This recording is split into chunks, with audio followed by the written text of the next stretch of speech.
Hello friends, this is me, your host. Welcome back to our channel. I hope you all are well and doing great. So today I'm back with another video to give a review on another book, which is Pitching Up. Romps from one camping catastrophe to another. This book is by Deborah Aubrey. Day 1, Friday. It suddenly occurred to Faye that she wasn't sure where they were headed. Brian had, of course, told her at some point, but she hadn't paid much attention.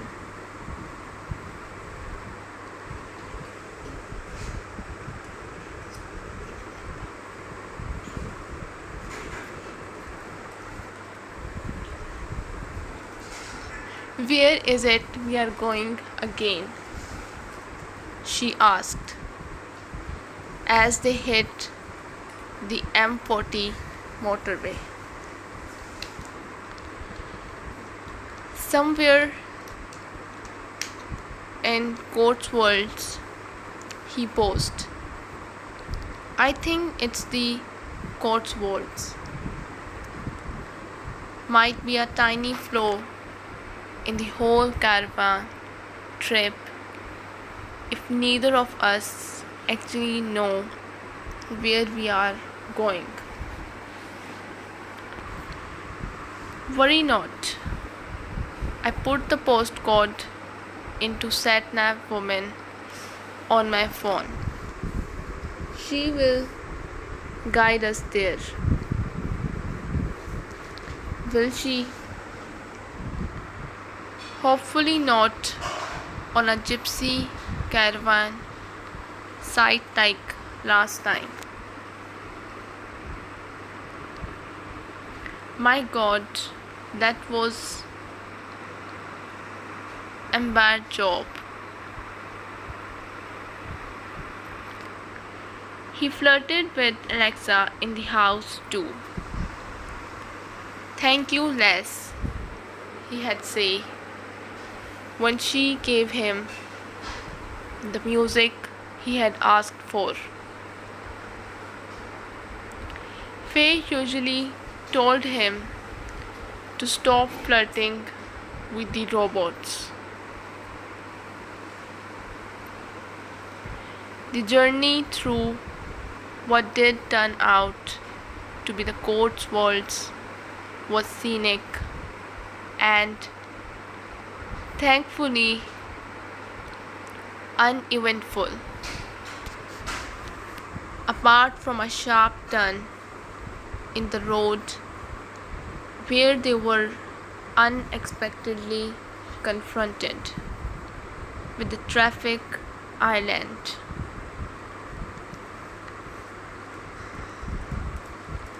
Brian slammed on the brakes and after everything had stopped rocking, said, well, if everything wasn't at the front of the van before it is now.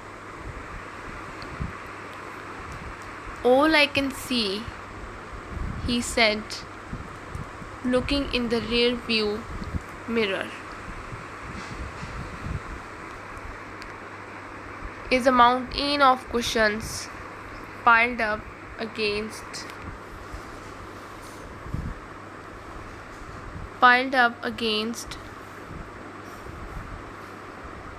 the front window.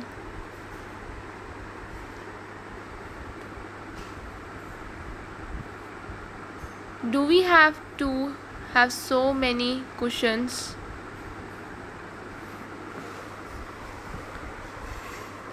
It's like an Arabian harem in there. There then followed a protracted bicker.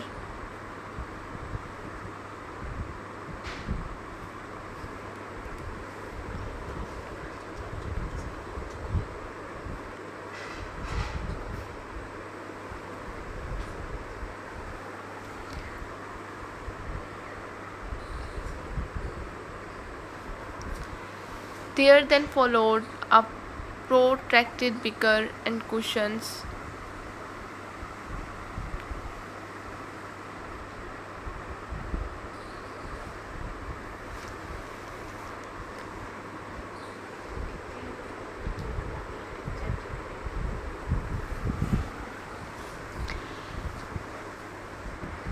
Which only ended when they turned left into a pub car park and the sat-nav trilled. You have reached your destination. Thank you, Les.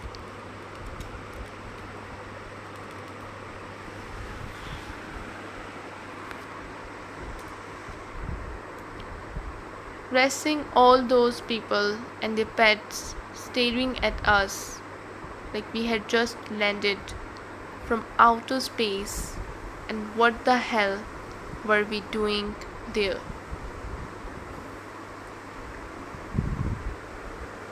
She will do fine. Or that time it suddenly declared, prepare to go off road, when we had to take that detour. Or all those times it took us down ridiculously narrow lanes where oncoming tractor drivers swore at us, and you could feel the hatred from the queue of cars behind us. Or when it took us through tiny villages where we couldn't turn on the hairpin bends and the caravan got wedged between. She will get us there.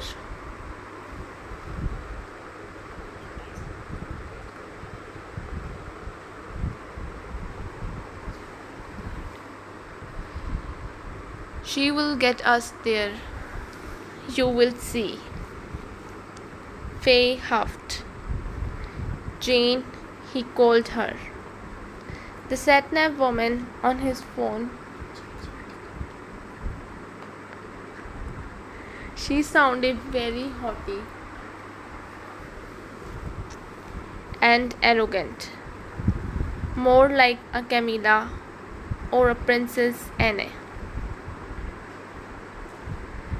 The sort of voice that sips champagne at Ascot and has a high-pitched laugh that could crack crystal. Faye knew she shouldn't be jealous of it,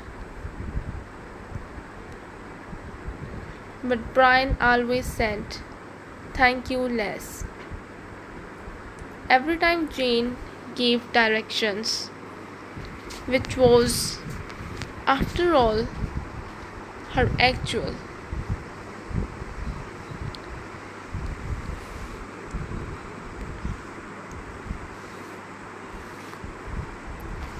Brian started singing, "Always look on the bright side of life," and whistling.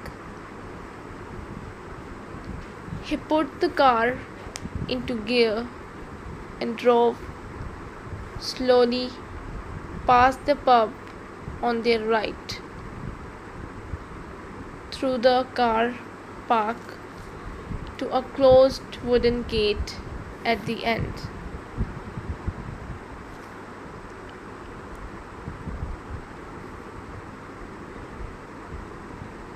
In front of the gate to the left was a large shed with a reception sign above the door.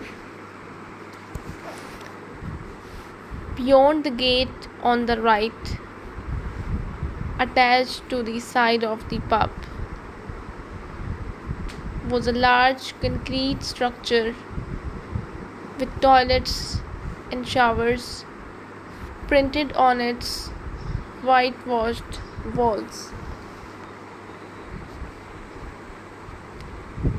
It was always exciting to arrive at a new place to pitch, worrying too in case it turned out to be a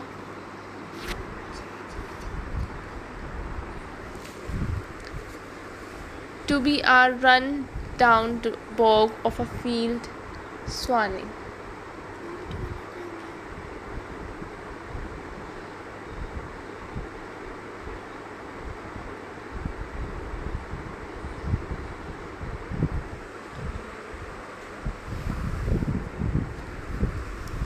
Seconds later, he was out again, carrying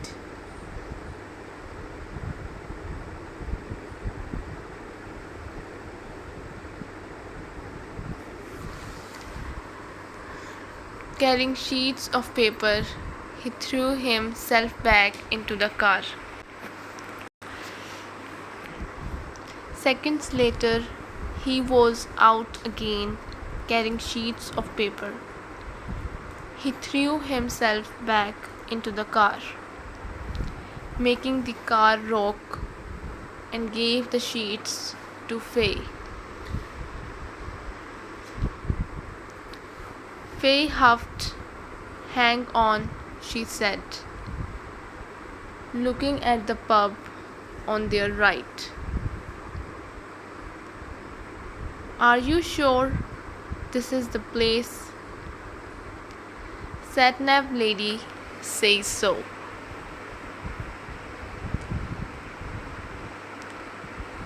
"And she's never wrong, is she?" "Wait, I will check on Google. What's the pub called?" She glanced through the windscreen and tapped in "The Woodsman." The website came up, and she shoved her phone into Brian's face. So close, he had to push it away to focus. "Look," she said. "It is a photograph of a lovely looking country pub surrounded by flower pots and hanging baskets.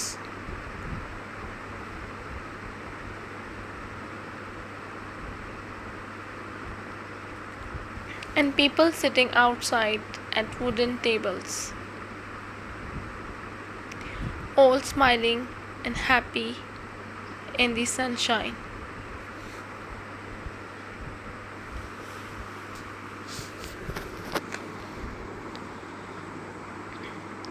Faye lowered the picture, and they both observed the run-down pub with its tubs and baskets full of long, dead plants.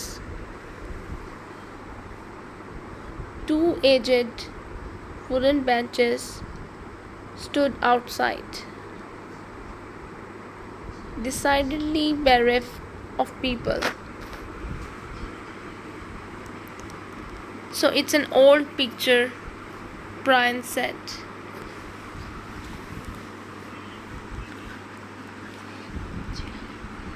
"Doesn't bode well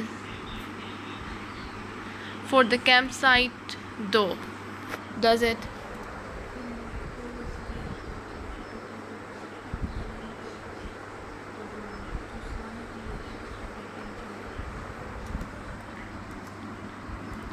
"Spit it out, man. I'm about to die from neglectful starvation." "Do Do you know anything about caravans?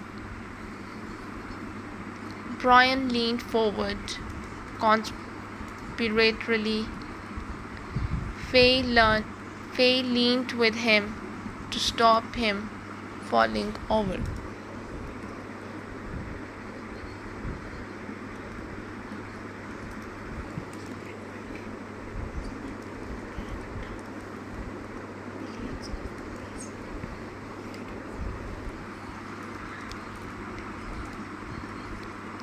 It's funny you should ask that, he said, because I don't know if you have noticed, but we appear to be surrounded by them.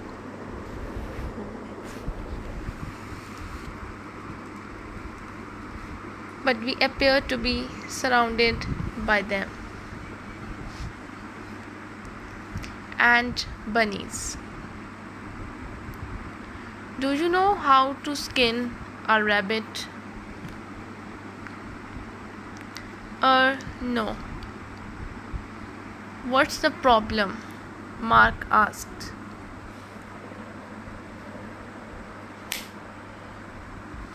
Well, Dell laughed, scratching his head.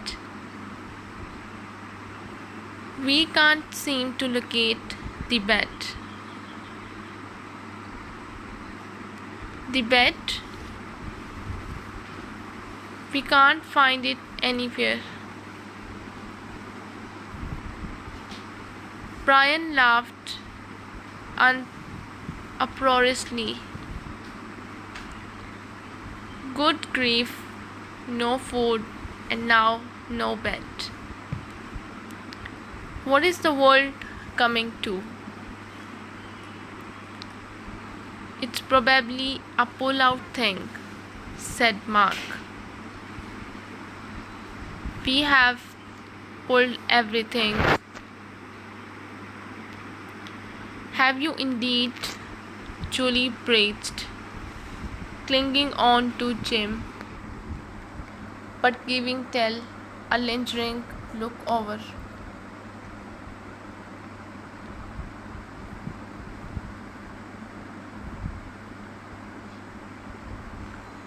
Brian made his way unsteadily through the windbreaker barriers to the open camper door. They all stood and watched as the pull-down step bent a little and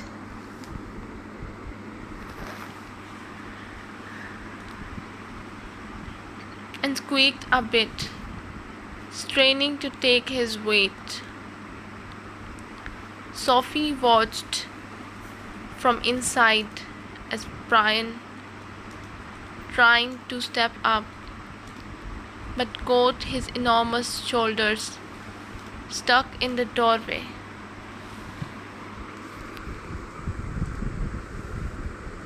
Turn sideways a bit, said Mark. Brian wriggled until he was sideways, enough for his shoulders to go through. Once inside, he took a quick look round. Sink, hob, tall steel cabinet, probably the loo, and then two small benches at the back, all of it encased in shiny metal.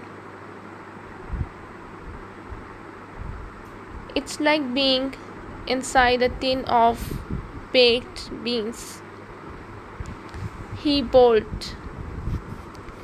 That's what I said Sophie. Mark appeared behind him. Blimey, it looks smaller on the inside than it does on the inside. on the outside. Thank you, said Sophie.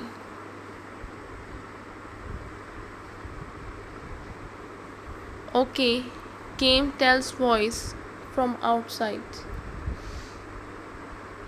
I know it's small. You don't have to keep going on about it.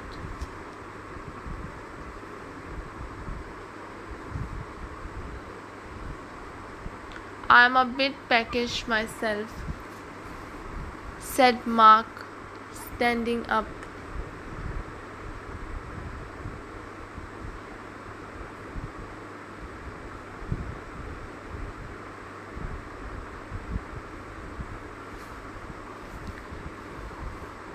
I have bread for toast if you are interested. Very kind of you, lad.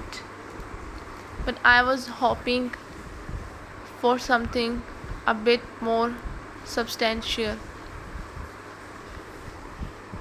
We will walk back with you, said Julie, jumping up and pulling Jim into his feet. We have some unfinished business to take care of, don't we, Jim?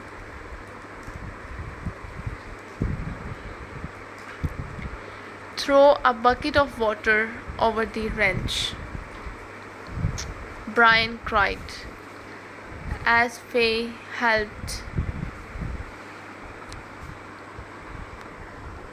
helped him navigate the table and the short walk to the door. He's only had 2 pints, Mark laughed. Lightweight, said Jim. 2 pints plus the 3 cans he's hidden behind the caravan. Will thinking I won't notice, said Faye. Outside, a now quite drunk Brian sunk in air.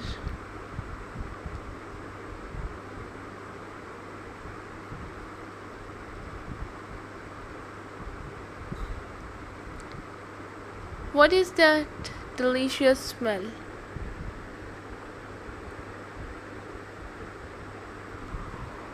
The old sniffed. Definitely garlic, said Mark. Beef, said Jim. A nice, rich, beefy aroma with some herbs and just a hint of. Stop, Brian boomed. Just stop. They crunched their way to the gate.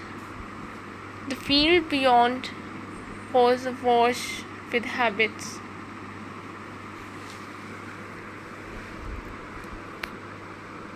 Faye, Brian cried. Grab a bunny and throw it in a pot. I will not. Mark, you are a local lad. Do you know how to? Do you know how to skin a rabbit? Brian. Oh, that smell. That fantastic smell. I am weak with hunger. Faye, you are not looking after your man properly. I need to be fed on a regular basis.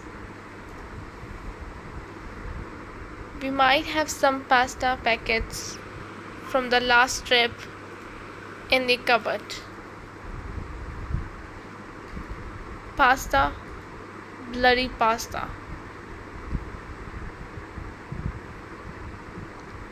I need meat, woman. They had just reached the entrance to the caravan area when Tell, the man from the silver bullet, raised a hand towards them, and they all staggered over as one.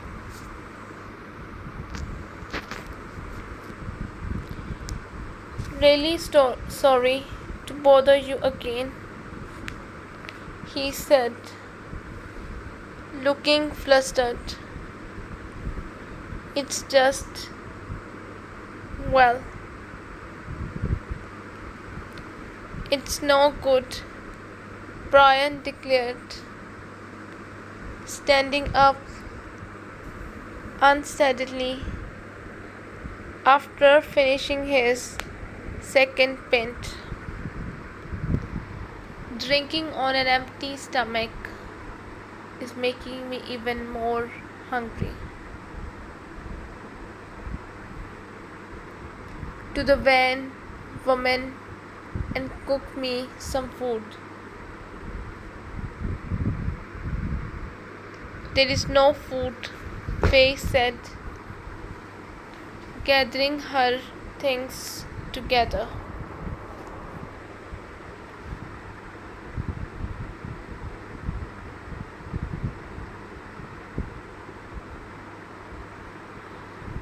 No food, you said, she told him previously.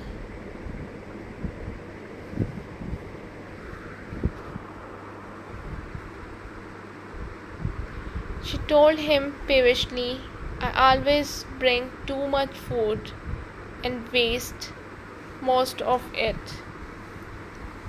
And that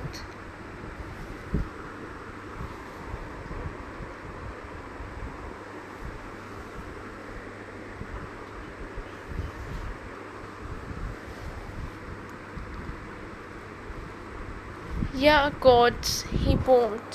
What kind of woman lets her man starve?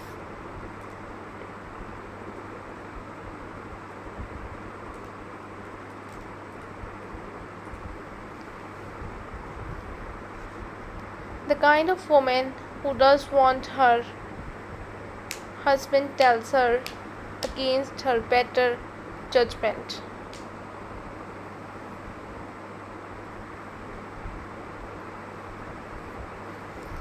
Mark came out of his caravan and waited. Off somewhere nice, he shouted over.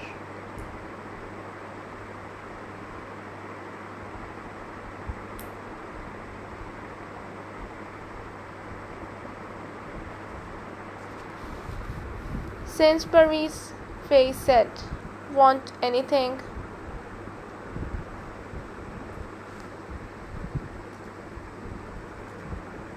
Nah, but thanks anyway.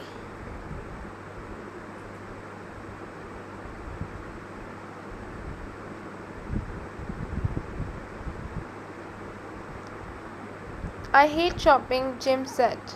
I think I will stay here and chat with Mark. That okay with you, Mark?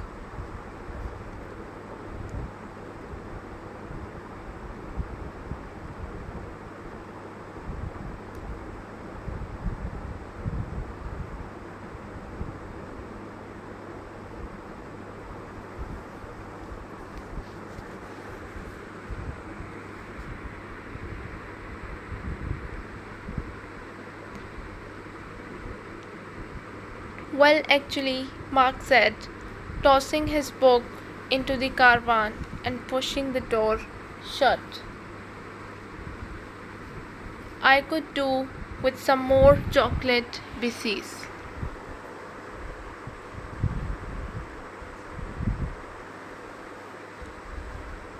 Yeah, come one, come all, Brian muttered behind the wheel.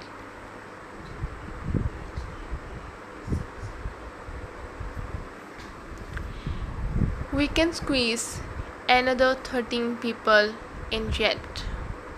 Bring your family, bring your friends.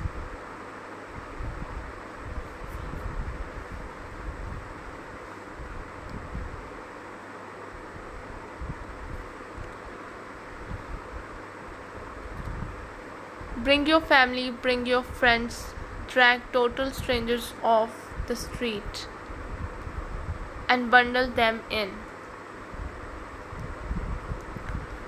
What was that, Bree? Nothing, my love.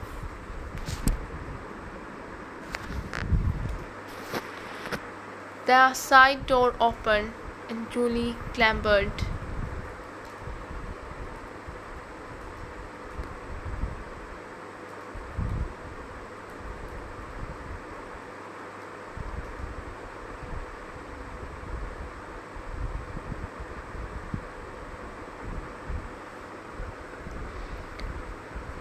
The side door opened and Julie clambered in, brushing her hand slowly across Brian's broad shoulder and giving it a brief squeeze.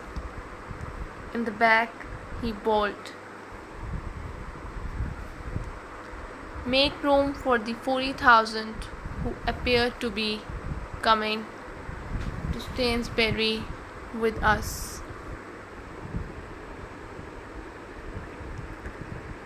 Tell and Sophie sat with Julie on the back seat. Mark sat on the middle seat behind Brian.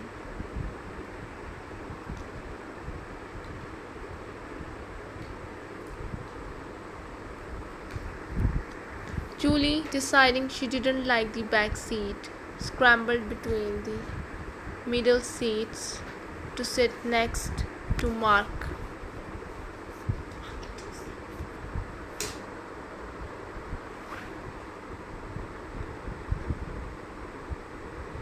Staring at him with a smile and gently stroking her lips with a finger. Jim noticed from outside and said, "I think I will come after all."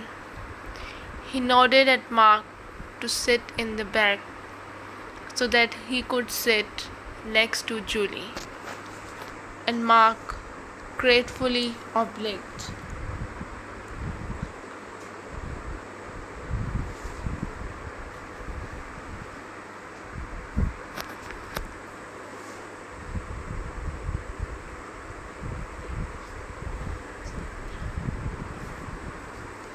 Instead of getting in, Faye hurried off towards the big grey motorhome, and Brian groaned.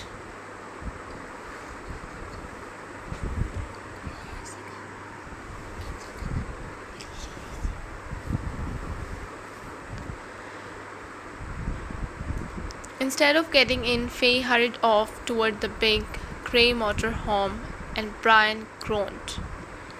Scott crossed the Antarctic in less time than it takes my wife to actually get in the car.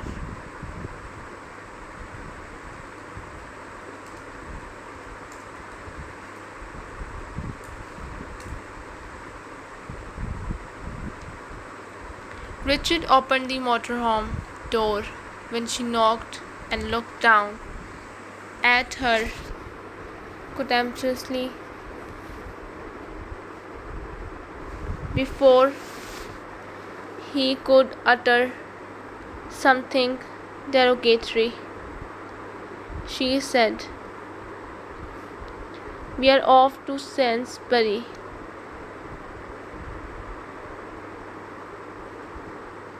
"Splendid."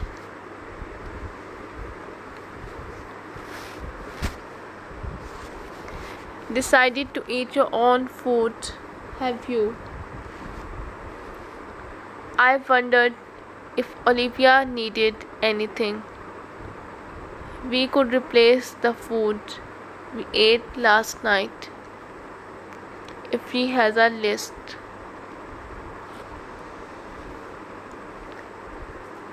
Brian got into his car. "Where are you off to then?" Jim asked, wandering out of the awning with his third mug of tea.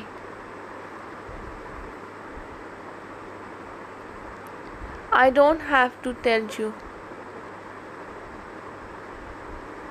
Brian replied, staring straight ahead. Sainsbury's, Faye said, walking back across the driveway. Do you need anything?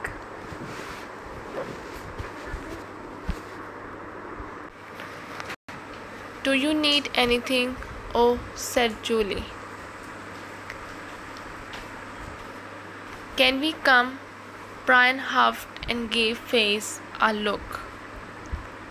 Faye ignored the look and said, Yeah, there is plenty of room. Brian groaned. Del and Sophie came over, still wearing their suits but without the jackets.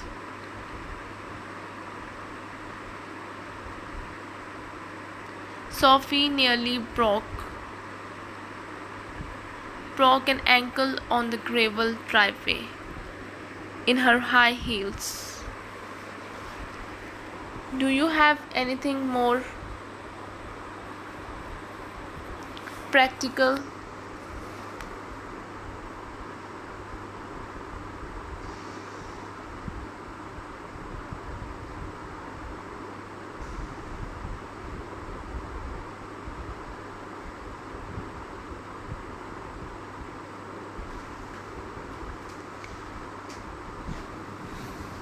I don't have to tell you, Brian replied, staring straight ahead.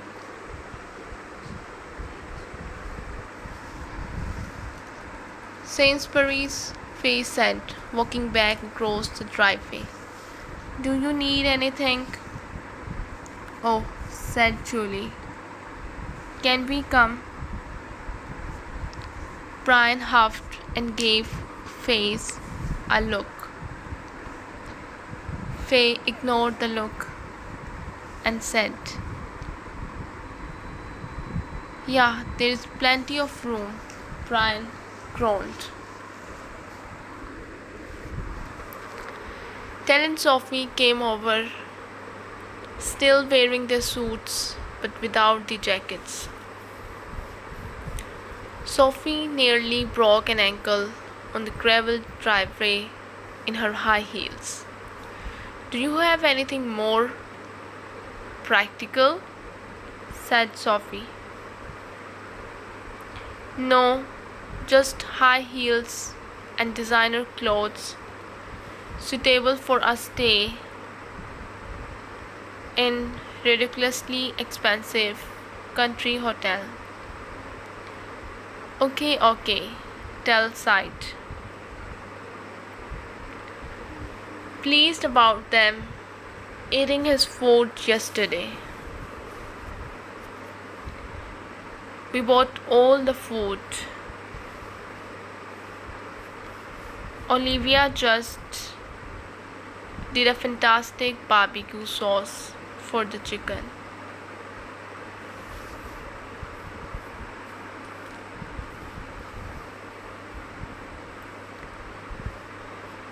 Would you like a drink? Sophie asked. We have got pretty much everything. Even a fine whiskey. No ice, though. Come and sit down, mate.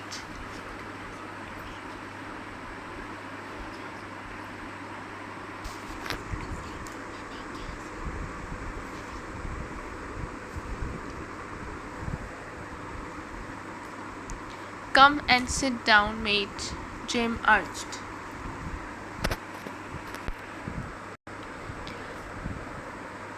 Richard stood dead still, eyeballing them one by one with his little eyes.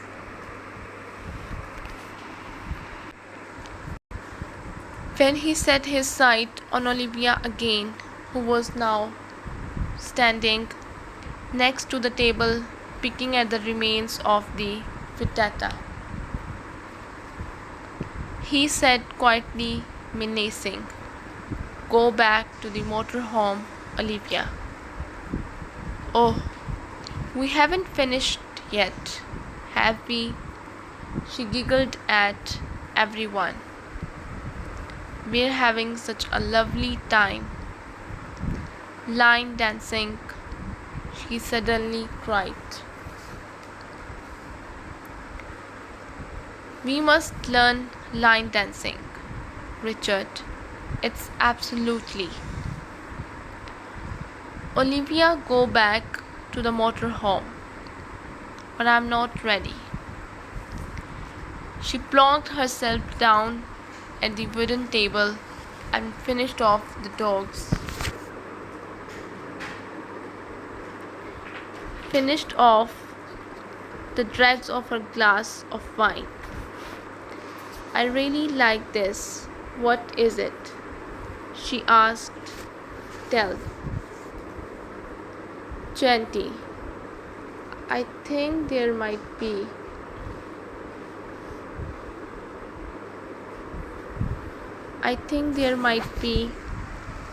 Another.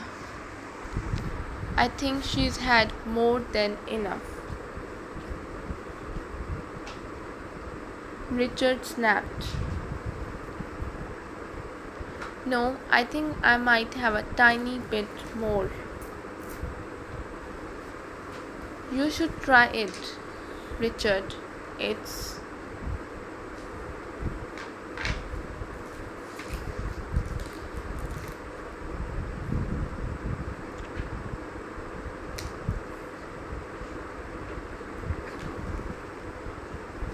Oh, you are such an old spoiled sport. We were just having a bit of fun.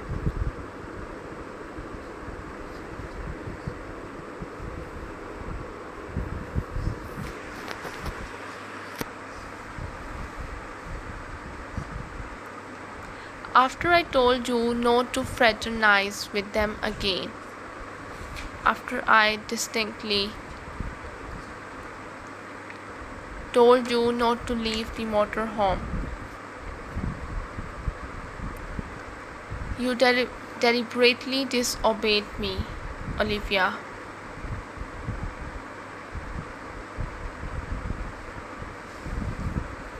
I got bored all myself. You go out all day and expect me just to sit there and clean and read. Behind them came the crack of a tree branch and the rustle of some dry leaves.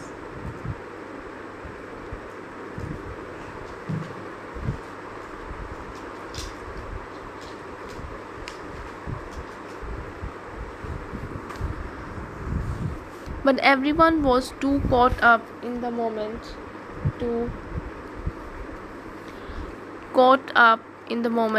to pay much attention. I was bored to sobs. Brian noticed that Richard's hands were curled into tight fists at his sides, and he seemed to be struggling to control his inner rage.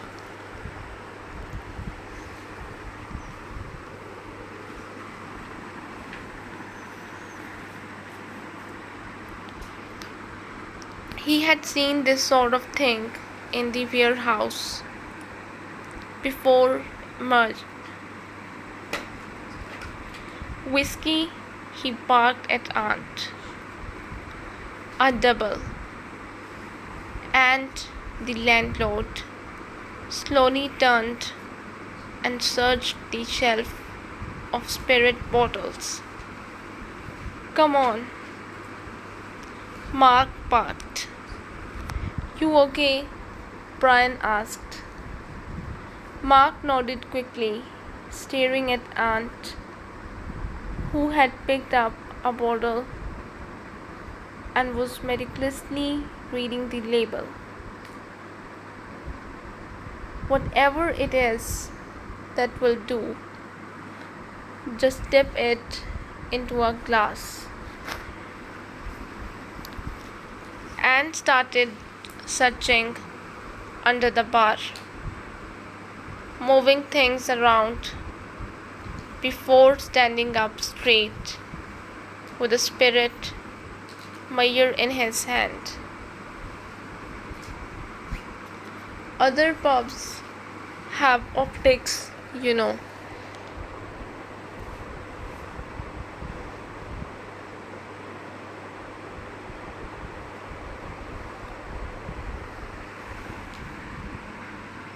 You should consider modernizing a bit.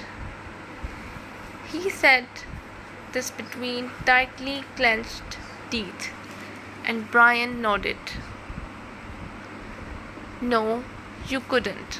Faye bowled out of the caravan window, picked them up, and put them in a camper van. Brian huffed.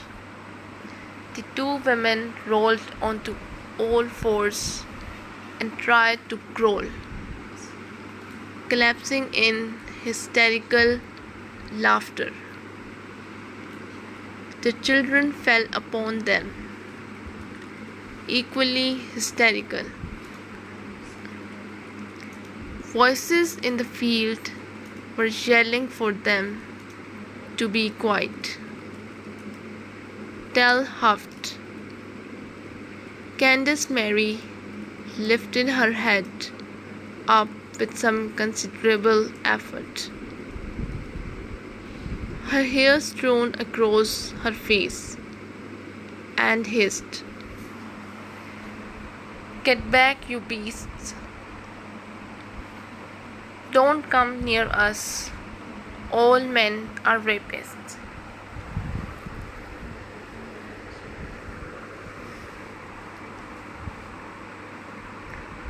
Then she threw up. "I'm not going near that," Mark said, holding a hand over his mouth. "Faye, what? They are saying all men are rapists. Should we help them and risk police, SWAT teams descending down on us? Or help them and risk being covered in vomit?" Mark dry heaved. "I will get the first aid kit," Faye said, as Sophie began removing his other boot. "You are going to have to soak those in antiseptic if you want to keep them." "Keep them?" He looked horrified. Faye dashed back to the caravan and filled a spare washing up bowl she kept under the sofa with warm water. She splashed in some antiseptic and pulled the first aid kit from a cupboard. By the time she got back to tell, he was biting on his hand as Sophie carefully peeled off a sock dark with blood. "Are all my toes there, Soph? Tell me the truth. Are they all there?" "Yes, Tell, they are all there. Here, stick them in this." Faye put the bowl on the ground in front of him, and Tell gingerly dipped his heels in. "Ah," he cried, immediately yanking them out again. "Too hot."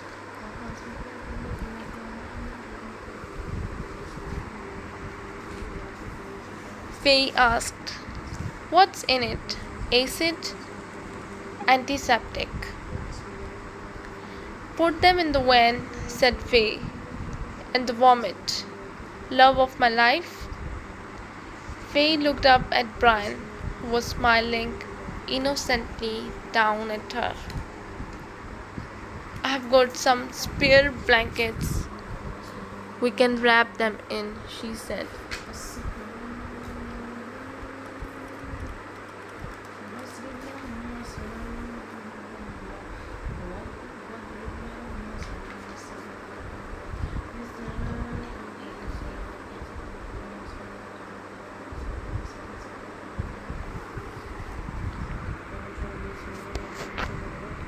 He bent over and attempted to grab hold of her waist without touching anything wet. He stood up again, shaking his head and shrugging his shoulders. The children continued to howl. Faye dashed back to the caravan and returned with 2 blankets. Are those new? Brian asked. Exactly. How many blankets do we have, my love? Faye looked at the women, then at the blankets in her hand. As she was deciding whether to keep her dinner special offer blankets as new or not, Jackie threw up again. It was a 45-degree incline. That's a mountain. Not a fan of the great outdoors then. Brian laughed. Never again. I swear to God, I will never put on a pair of walking boots as long as I live. Oh, Sophie suddenly said, holding the boot she had just pulled from his foot and looking inside it. What? Del gasped. Have all my toes fallen off? No. What shoe size do you take? 10. Oh, she said again. They have given you the wrong size. This is a size 9. I knew it, he cried. I thought they were tight when I put them on. I thought they were meant to be like that. Until you wore them in and loosened them up. Size 9. I am crippled for life. I will never walk again. I will sue the shop for gross negligence. Look at my foot. They all looked. It wasn't a pretty sight. So this is all we have from this book. I hope you guys liked it. If you did, don't forget to press the like button. I'll be back with another video. Till then, take care and goodbye.